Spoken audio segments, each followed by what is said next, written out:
नमस्कार मित्रांनो, कसे आहात? माझ्या चॅनलवर सर्व श्रद्धाळू भक्तांचे व मायाळू भक्तांचे सहर्ष स्वागत. नवीन असाल तर चॅनलला सबस्क्राईब करा, लाईक करा व इतरांना शेअर करायचं मात्र विसरू नका. चेडा कोटा असो, देवींचे शिपाई असो, देवींचे राखणदार असो, देव असो, दिव्य असो, अशी गुपित माहिती सांगणारं, सत्यावर माहिती सांगणारं, शोध करून, अभ्यास करून, रिसर्च करून, वारवरदाऱ्या माणसांकडून, लोकांना आलेल्या अनुभवावरून आम्ही माहिती देत असतो. तुम्हाला जागृत करण्याचं काम करत असतो, जेणेकरून कुठल्याही माहितीला, देवादिकांच्या माहितीला, चेडा गोट्यांच्या माहितीला पाव उचलावा आणि तुमची कुठं फसवणूक होऊ नये म्हणून आम्ही व्हिडिओ बनवत असतो. तुम्हाला जागृत करण्याचं आम्ही काम करत असतो. आजपर्यंत अशा कुणीही गुड रहस्य सांगितलं कुठलाही यूट्यूबवाला असेल तर त्यांनी मला दाखवून द्यावं, किंवा तुम्ही त्यांचे व्हिडिओ पाहत असाल तर तुम्ही बघावा. अशा गुपित माहित्या, गुपित रहस्य, इतिहास सोबत कुणीही सांगितलं नसेल तशा माहित्या देण्याचं कार्य हे शोध असते. जो हे प्रथम पहिलं चॅनल आहे जे की तुम्हाला करत असता. म्हणून चॅनलला सबस्क्राईब करा आणि लाईक करा आणि इतरांना शेअर करायचं मात्र विसरू नका. काय मला भावी भक्तांचा मेसेज आला की पौष पौर्णिमेच्या महिन्यामध्ये काळूबाईचे ध्यान किंवा काळूबाईचा मंत्र, बीज मंत्र म्हटल्यानंतर सिद्ध होतो का? बघा, सर्वप्रथम की काळूबाईची यात्रे दिवशी कुठलेही केलेलं काम हे शुभ मानलं जातं, कारण साक्षात त्या टायमाला देव हा धर्तीवर म्हणजेच की त्या ठिकाणी उतरत असतो आणि देवाला दर्शन देत असतो. जसे की कोण देव आल्यानंतर गुलाल उधळतं, कोण पालखीत देव काढतो, कोण छबिनामध्ये देव, वेगवेगळ्या पद्धतीने वेगवेगळे पद्धत हे देवांपाशी केली जाते यात्रेच्या दिवशी. मग ह्या टायमाला यात्रेच्या दिवशी जर तुम्ही माळ जप म्हणा किंवा ध्यान धारणा म्हणा किंवा तुम्ही ध्यान करून बसले किंवा तुम्ही जप गुरु मंत्र हा काळूबाईचा असेल, दाऊजी पाटलांचा असेल तर म्हणलं तर चालतो का? तो तितपत सिद्ध होतो का? त्याच्यावर आपण चर्चा करणार आहे. चला तर वेळ न घालता व्हिडिओला मात्र सुरुवात करूया. काळूबाईची भरपूर प्रमाणे माहिती दिलेली आहे मित्रांनो. आता हे पुसाचा महिना चालू आहे. पुसाच्या महिन्यामध्ये काळूबाईचा छबिना निघत असतो आणि काळूबाईची मित्रांनो यात्रा हे दरवर्षीप्रमाणे यंदाही वर्षी तिथं निघत असते. 3 तारखेला यात्रा संपन्न झाली. काही व्हिडिओ पाहत असाल तुम्ही, हे व्हिडिओ आमच्या छबिनाचे असून आम्ही पण छबिना केला 3 तारखेला. आजची तारीख मित्रांनो, आजचा व्हिडिओ मी सोडण्याचं कारण आहे, काही जणांचा मेसेज किंवा कॉल आली की दादा तुम्ही काय तिथं जप वगैरे करता का किंवा ध्यान वगैरे करता का असं आमच्या गुरुने सांगितलं आहे, माळा जपल्यानंतर असाचे योग्य प्रमाण होतं. बघा, यात्रा म्हणजे देवाचा उत्सव करणं. यात्रा म्हणजेच की आई साहेबांनी तिथं दैत्य मारला, दैत्यापासून सुटका केली ऋषीमुनींची. त्याच्यानंतर आईसाहेब हे मांढरगडावर राहिली भक्तांच्या हितासाठी किंवा भाविक भक्तांसाठी दर्शन देण्यासाठी, कामकाज करण्यासाठी, त्यांची इच्छा मनोकामना भक्तांच्या पूर्ण करण्यासाठी आईसाहेब तिथं थांबली. मांढरगडचा इतिहास म्हणण्यापेक्षा त्यांची चेडो गोट इतिहास हे कुणी सांगतं, पण व्यतिरिक्त गुपित रहस्य फक्त शोध असते. तसे प्रथम पहिलं चॅनल जे की पहिला सांगून रिकामी झालेले की आईसाहेबांची यात्रा, आईसाहेबांचा छबिना किंवा त्यांचे पुराणे व्हिडिओ जर तुम्ही बघितले तर मी व्हिडिओ पण आईसाहेबांचे मी तुम्हाला दाखवले होते. सांगायचा उद्देश आहे की ज्या टायमाला देव साक्षात धर्तीवर उतरवतो, त्या टायमाला जत्रेच्या टायमाला देव साक्षात देव उतरला होता, रूप घेतलं होतं, दैत्यांचा वध केला होता, त्या टायमाला केलेली साधना, त्या टायमाला केलेले मंत्र, चिकित्सा हे तुम्हाला फायदेशीर ठरतात का? तर मित्रांनो हो, फायदेशीर ठरतात. पण काय वेळेस कसं असतं, छबिन्याच्या राड्यामध्ये काय गुरु शिष्याला सांगत नाहीत, शिष्य गुरूंना सांगू शकत नाही, कारण प्रत्येकांना डोक्यावर हे मूर्ती घेऊन तिथं काळूबाईला जावं लागतं, काळूबाईला भेटावं लागतं. काय तिथं बकरी कापतात, त्याच्यानंतर काय लोक तिखटाचं, काय लोक गोडांचं देखील नैवेद्य करतात आणि साहेबांना खुश करतात. मांगीर बाबा, गुंजीर बाबांना हे काय असेल ते बकऱ्याचं नैवेद्य जातं. दाऊजी पाटलांना, चेड्या गोट्यांना, पित्रांना हे मित्रांनो बकऱ्याचं, कोंबड्याचं नैवेद्य हे सालाप्रमाणे देत असतात. पण मांढरगडाच्या खाली कोण देतं, कोण असं नाही की मित्रांनो कंपल्सरी त्यांना द्यावंच लागतं, बकरंच कापावं लागतं, कोंबड्यांचेच बळी द्यावं लागतं असं काय नाही मित्रांनो. काय असे देखील आहेत की मित्रांनो मांसाहार न करता शाकाहारीमध्ये देखील आईसाहेबांना खुश ठेवतात. फक्त भक्ती महत्त्वाची तवा मिळत असते तुम्हाला शक्ती. मी प्रत्येक व्हिडिओमध्ये हे सांगत असतो की भक्ती महत्त्वाची असेल तरच तुम्हाला शक्ती भेटत असते. तुम्ही कुठल्याही आईसाहेबांना भोग दिलं तर साहेबांना मान्य करता. आई साहेबांना बकऱ्याचा निवद चालत नाही, त्याच्या दैत्याला निवद चालतो, पंचमुखी चेडाला निवद चालतो. मांगीर बाबा, गुंजीर बाबांना त्यासल्या चेडा गोट्यांना हे मित्रांनो हे बकऱ्याचा, कोंबड्याचा मान चालतो. आणि वर्षातून एकदा मित्रांनो हे लाक्या सुराला मित्रांनो वर्षातून एकदा हे भक्ती म्हणजेच की बकरं वगैरे द्यावं लागतं त्यांना, हे वर्षातून एकदा जातं.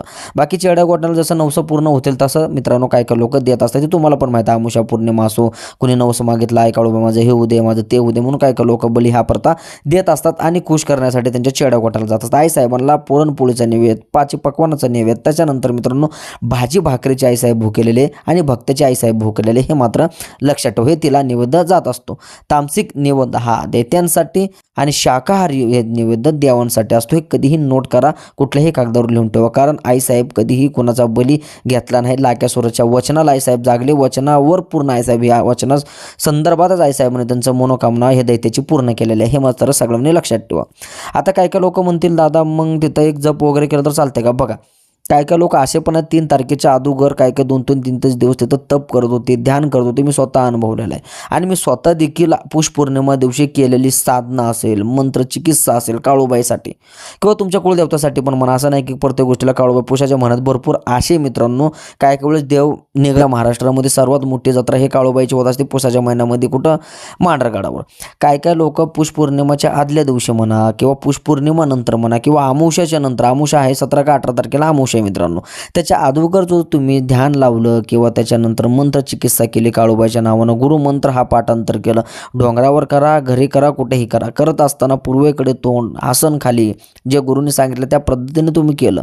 एक दिवा काळूबाईपाशी लावला, अगरबत्ती लावली, स्वतःपाशी एक दिवा म्हणजे जिथं बसताय तुम्ही ते तिथे स्वतःहून जर तुम्ही कणकीचा म्हणा किंवा साधा दिवा जरी लावला आणि मित्रांनो 108 वेळा जोपर्यंत अमावस्या येत नाही तोपर्यंत कंटिन्युअसली तुम्ही जर बोलत गेलं तर तुमचा मंत्र हा काळूबाईचा सिद्ध होतो, 100% सिद्ध होतो. बघा माझं एक ओपिनियन देतो मित्रांनो, कुठं ग्रंथात किंवा पुराणामध्ये लिहिलेलं नाही आहे की माझे ज्या टायमाला आईसाहेब लाक्यासुराला मारलं, आईसाहेबांच्या तेव्हापासून यात्रा ही सुरू झाली. मग मित्रांनो त्या टायमाला लाक्यासुराला मारल्यानंतर आईसाहेबांचा वर्षातून एकदा मित्रांनो मांढरगडला हे मित्रांनो येतच असते, ते पण मित्रांनो साक्षात. मग देवी ज्या टायमाला साक्षात येत असते त्या टायमाला देवीला हे पालखीत बसून आणलं जातं, म्हणजेच की देवीला साक्षात तिथं बोलावणं केलं जातं हे यात्रे दिवशी. मग साक्षात जर देवी तिथे येत असेल आणि तुम्ही जर त्यांचे ध्यान करत असाल तर कुठं ना कुठं तुम्ही त्याच्यामध्ये वेगळं पडताना ध्यान देवीचं तुम्ही खेचण्याचं काम करत असता हे मंत्राद्वारे. हे माझा शब्द कधीही नोट करून ठेवा. आणि जर तुम्ही मंत्र चिकित्सा केली किंवा ध्यान चिकित्सा केली किंवा पूजामध्ये मग्न राहिले तुम्ही तरी सुद्धा तुम्हाला मित्रांनो देवीचा हे शुभ आशीर्वाद प्राप्त होतो. आणि जो निष्ठावंत भक्त आहे ज्याचा छबिना झालेला आहे त्याला कुठला ताप नाही. आता उद्यापन नंतर करायचं आहे आपल्याला, जर कोणाला असं वाटत असेल. आणि जर माझे कोणी चेले असतील, मी चेल्यांसाठी पण सांगतो, त्यांनी 100% ज्यांनी छबिना काढलेला आहे त्याचा झालेला आहे काळूबाईला त्यांनी जाऊन आलेले असतील तर 100% तुम्ही मंत्र चिकित्सा मी दिलेली आहे तुम्हाला, तर तुम्ही 100% करावी. ह्याच्यानंतर तुम्हाला मित्रांनो दृष्टी प्राप्त होती, देवाचा आशीर्वाद प्राप्त होतो, मनोकामना पूर्ण होता. आणि त्याच्यानंतर मित्रांनो कुठं काहीतरी आपण वेगळं करतो. बघा जगाचे निराळे केलं तर तुम्ही मित्रांनो फ्रंटला येता. जर लोक करतात तुम्ही करताय म्हटलं तर तुम्हाला कुणीही बघत नाही, लोकांच्या कन्फर्मेशन तुम्हाला पाहिलं जातं. मग तुम्ही जगाचे निराळे करून जर आई साहेबांना प्रसन्न करायचं असेल तर पौष पौर्णिमेला अजूनपर्यंत यूट्यूब चॅनलवर कुणीही सांगितलं नाही तसं सांगण्याचं काम, सत्य सांगण्याचं काम, लोकांना आलेल्या अनुभवानुसार मी तुम्हाला सांगत असतो आणि तुमचे नेत्र खोलण्याचं काम करत असतो, जेणेकरून तुम्ही कुठल्याही माहितीला वंचित राहिले नाही पाहिजे. मग केलेली साधना, मग केलेला जप, मग केलेली पथ्य तुम्हाला 100% तुम्हाला फळ देतात. स्टॅम्प पेपरवर लिहून देतो, स्टॅम्प पेपर तुम्ही आणा, सही मी करतो. खोटं बोलण्याचा माझा धंदा नाही, उचलली जीप लावली टाळायला मी कधीही करत नाही. गुढ रहस्य काढण्याचं काम हे शोध अस्तित्वाचे प्रथम पहिले चॅनल ते करत असतं. जर तुम्हाला तेही नाही जमलं तर मांढरगडवर तुम्ही जात असाल किंवा मित्रांनो तिथं काहीतरी दानधर्म करा.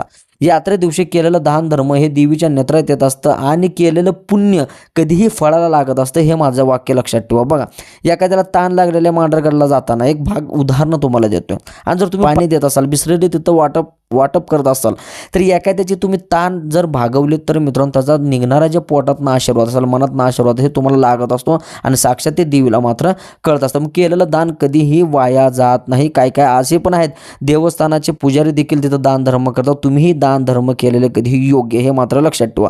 त्याच्यानंतर आहे मित्रांनो आम्ही साधना केल्यानंतर आम्हाला फळ तर भेटेल का? तर मित्रांनो फळ 100% भेटेल. फळाची कधीही अपेक्षा करायची नाही. काय लोक म्हणत असतील मग माझं वशीकरण झालं पाहिजे, मग माझं उच्चाटन झालं पाहिजे, मला एखादी गूढ रहस्य कळून मी असं गेलं पाहिजे, मी तसं केलं पाहिजे. त्याच्यासाठी हा व्हिडिओ नाही. जो खरंच देवीची भक्ती करतो, जो खरंच देवीची गादी चालवतो, खरंच एकाकडं मित्रांनो त्या गादीवर माकलेले लोक तुमच्याकडे असतील, उचलला भांडारा त्याला दिला, त्याला फरक पडण्यासाठी, वाचा शुद्ध होण्यासाठी, आई साहेबांचा आशीर्वाद प्राप्त होण्यासाठी, आई साहेबांची दृष्टी तुमच्यावर पडण्यासाठी, तुमची वाचा सिद्ध होण्यासाठी किंवा मित्रांनो तुम्हाला देवीचं दर्शन भेटण्यासाठी स्वप्नात असेल किंवा रेलमध्ये तुमच्या कष्ट आणि भक्ती बघूनच देव ठरवत असतो तुम्हाला दर्शन द्यायचं आहे का नाही. पण केलेली साधना मित्रांनो 100% फळाला येईल, हे माझी गॅरंटी मी तुम्हाला देतो. बघा सत्य सांगण्याचा माझा धंदा, झाकी पाकीचं राजकारण मी करत नाही. जे आहे तेच लोकांना सत्य देण्याचा मार्ग करतो. मी बोलतोय समजा की कुठं ना कुठं या ब्रह्मांडामध्ये ऊर्जा आहे, आपल्याला हे बोलवून घेत असते, तुम्हाला जागृत करण्याचं काम करत असते. बघा, माझा ह्याच्यामध्ये काही स्वार्थ नाही. जर तुम्हाला कुठलीही आडातडा येत असेल, तुम्हाला कौल लावून बघायचं असेल, देवाला प्रसाद लावून बघायचा असेल, गेनमाळीविषयी शंका असो, गुरुविषयी शंका असो, कुठलंही काही जर तुम्हाला बघायचं असेल तर डिस्क्रिप्शन बॉक्समध्ये माझा नंबर दिलेला आहे, काय अटी दिलेल्या आहेत त्या अटी वाचूनच मला कॉल करावा. अन्यथा नसला केला तरी चालेल. मंगळवार शुक्रवार 11 नंतर आपली गादी चालू असते. तुम्ही व्हॉट्सअपवर नमस्कार मेसेज टाकला तर तिथं लोकेशन ॲड्रेस दिला जाईल. हे मात्र लक्षात ठेवा. सत्य सांगण्याचा माझा धंदा, मी नाही कोणाचा मंदा. आपण सत्य सांगून जेतत असतो. कुठल्याही प्रकारचा दिखावा न करता, कुठल्याही प्रकारची अंधश्रद्धा न पसरवता, जे काय सत्य आहे, जे काय ऐकलेल्या गोष्टी असतील, जे पुराण्याच गोष्टी आहेत, काय ग्रंथ आहेत, त्याच्याच अनुभवावर मी तुम्हाला सांगत असतो आणि तुम्हाला दाखवण्याचा रास्ता हे खरा मी तुम्हाला दाखवत असतो. मग तुम्ही ते ऐका किंवा ह्या कानानं सोडून द्या, हे प्रत्येकाचा नियम आहे. पूर्वीचे लोक होते, काय काय लोक, आत्ताची बी लोक आहेत, ज्यांना कोणाला माहीत आहे तो तिथं देखील साधना, जप, ध्यान करतो, पण झाकलीमुळे 1.25 लाखाची करतो. प्रत्येक गोष्टीला कोण व्हिडिओ काढत बसत नाही की बघा मी किती ध्यान केलं, बघा आमच्याकडे किती लोक आले. तसं करत नाही. गुपित विद्या म्हणतात कशाला, जी गुपितच केली जाते, ना की लोकांना सांगून, नाही की माझ्या मित्राला सांगून, नाही की माझ्या घरच्यांना सांगून. गुपित मार्ग हा गुपितच असतो. म्हणून तिथं काय काय लोक म्हणा, काय काय देवऋषी मोठमोठे लोक म्हणा, जप, ध्यान, साधना तिथं करत असतात. आईसाहेबांना गारण करत असतात. त्याच्यानंतर मूव्य मोठा असा छेवण्या देखील काढत असतात. काय नाही, आईसाहेबांची कृपा प्राप्त होण्यासाठी. मंत्र जपला, ध्यान केलं म्हणजे असं नाही की तुम्ही तुमचा स्वार्थ बघितला पाहिजे. तुम्ही तुमची भक्ती किती मोठी आहे साहेबांना दाखवताय हे तुम्ही देवीला सांगितलं पाहिजे, गारण केलं पाहिजे, देवीला सांगितलं पाहिजे. मित्रांनो, ध्यान केलेलं कधीही चांगलं. पुषाच्या महिन्यामध्ये आईसाहेबांचा महिना आहे. पुषाच्या महिन्यामध्ये ध्यान साधना करा.